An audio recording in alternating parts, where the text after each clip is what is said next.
안녕하세요. 동의보험 한의사 이진성 원장입니다. 오늘은 여름철 건강관리법에 대해서 이야기를 준비하였습니다.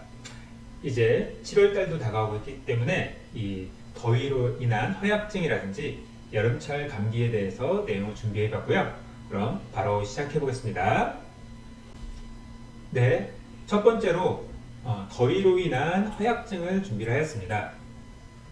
이제 여름철에는 이제 무더위의 계절, 뜨거운 열기, 이제 화나 열의 계절이기 때문인데요. 이 동의보감에서 보면은 열상기라고 해서 이 열기는 기를 손상시킨다 이러한 표현이 있습니다.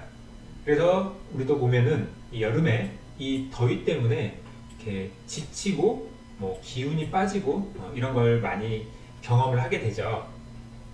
그래서 이 더위로 인한 허약증의 증상을 한번 보면은 이렇게 머리가 아프고 이렇게 오한 발열이 날 수도 있고요. 그다음에 열기이기 때문에 이렇게 갈증도 많이 날 수 있습니다. 그리고 이렇게 다한증, 땀이 많이 날 수 있고요. 이제 기가 허약해지기 때문에 땀구멍이 열리기 때문에 땀이 많이 나겠죠. 다음에 기력이 없고 특히 이 팔다리가 힘이 없는 거예요. 팔다리가 뭐 흐물흐물하게 기운이 없어집니다. 그리고 정신 단소라고 해서 이렇게 집중이 힘든 거예요. 그렇기 때문에 우리가 일을 할 때나 공부를 할 때 이렇게 상당히 더위 때문에 정신을 차리기가 집중을 하기가 어렵게 됩니다. 그리고 무기력해지기 때문에 동작도 당연히 나태해지겠죠.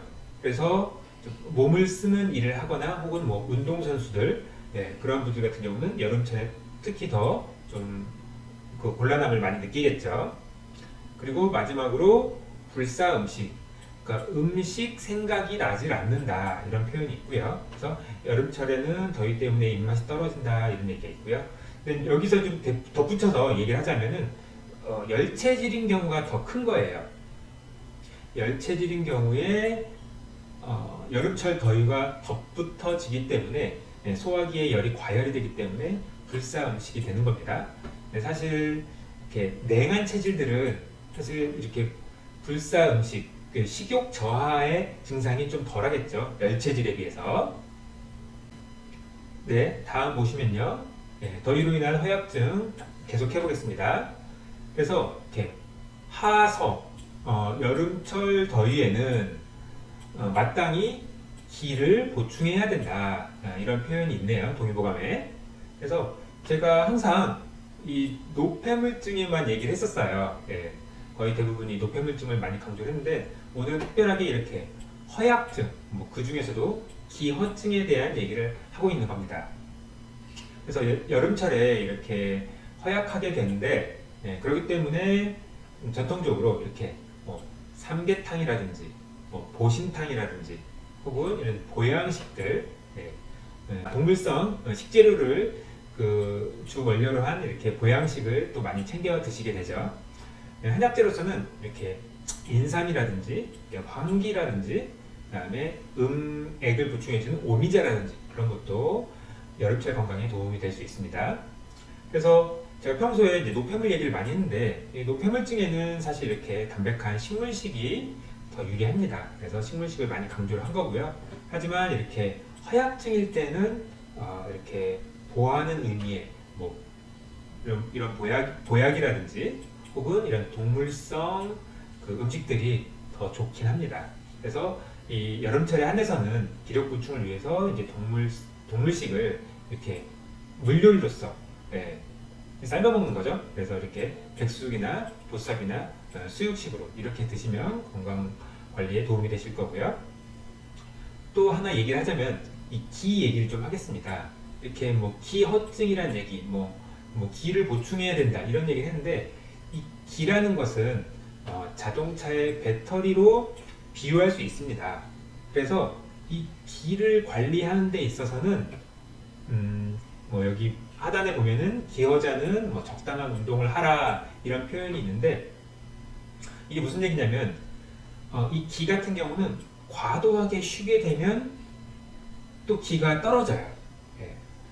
예를 들어서 과도하게 운동을 하거나 과로를 하면은 당연히 안 되겠죠. 그건 상식적으로 아시겠고요. 그렇지만 또 하나, 이렇게 과도하게 휴식을 취하게 되면은 이 기가 방전이 됩니다. 예, 그렇기 때문에 적당한 운동이 중요한 거예요. 예, 기라는 것은 조금 묘해요. 그래서 너무 과사용해도 기가 소모가 되고 너무 사용을 하지 않아도 방전이 되고 그렇기 때문에 기허 같은 경우에는 예, 적당하게 움직여주는 것, 운동 활동 보행을 해주는 게 중요할 수 있습니다. 네, 그럼 마지막으로 여름 감기에 대해서 짤막하게 이야기해 보겠습니다. 이제 이 여름 감기라 함은 예, 냉방병이죠. 사실 이 무더운 여름인데 아이러니하게 이 차가운 냉방병으로 인해서 이렇게 예, 감기에 걸리게 되는데요. 그 환경을 좀 잠깐 보자면 이렇게 현재는 이렇게 냉방 시설이 잘 되어 있기 때문에 좀 너무 낮은 온도에 그 센 에어컨 바람으로 냉방병에 걸릴 수도 있고요. 그리고 음식 같은 경우도 뭐 팥빙수, 음료수, 냉수, 뭐 아이스 커피, 뭐 냉면, 아이스크림, 그 외에 뭐 찬 음식들 이런 것들이 많이 있습니다. 그렇기 때문에 이런 것들로 인해서 여름 감기에 걸리게 되시죠. 근데 동의보감에서 또 힌트를 드리자면은 이 한상형이라고 해서 이 차가운 기는 몸 자체를 몸통을 상하게 한다 이런 표현이 있습니다. 그렇기 때문에 이 냉기 자체가 이 신체 자체를 상하게 하기 때문에 여기 이렇게 몸살이라든지 뭐 가슴 통증, 뭐 복통이라든지 이와 같이 통증을 일으키게 됩니다. 아까 여름철 허약증에서는 기를 상하게 하기 때문에 뭐 어떤 증상이 있었지만 거기에는 통증이 별로 없었어요. 그런데 이렇게 이 냉기는 이렇게 몸살, 흉통, 복통처럼 통증을 유발하게 되네요. 그러한 다른 점이 있습니다. 그리고 덧붙여서 이렇게 냉기로 인해서 두통, 뭐 오함 발열, 뭐 구토 설사 이거는 좀 그 음식으로 인한 게 크겠네요. 구토 설사 같은 경우는요. 네, 그런 부분이 있고 어쨌든 뭐 여름철 감기는 이 감기의 범주로 보셔서 관리를 하시면 될 것 같고 이렇게 이 원인에 대한 걸 말씀드렸기 때문에 이 반대로 이런 것들을 좀 조심해 주시는 게 중요할 것 같습니다. 그래서 하단에 나와 있는 것처럼 이제 의복 생활을 좀 이렇게 에어컨 바람이 있을 경우에는 좀 가디건이라든지 그 옷을 잘 챙겨 입는 게 중요할 것 같고요. 그 음식에 있어서도 찬 음식을 좀 주의해서 조금만 드시는 게 좋으실 것 같습니다. 네, 오늘 내용은 여기까지입니다. 내용이 좋으셨다면 좋아요와 구독 버튼 부탁드립니다. 감사합니다.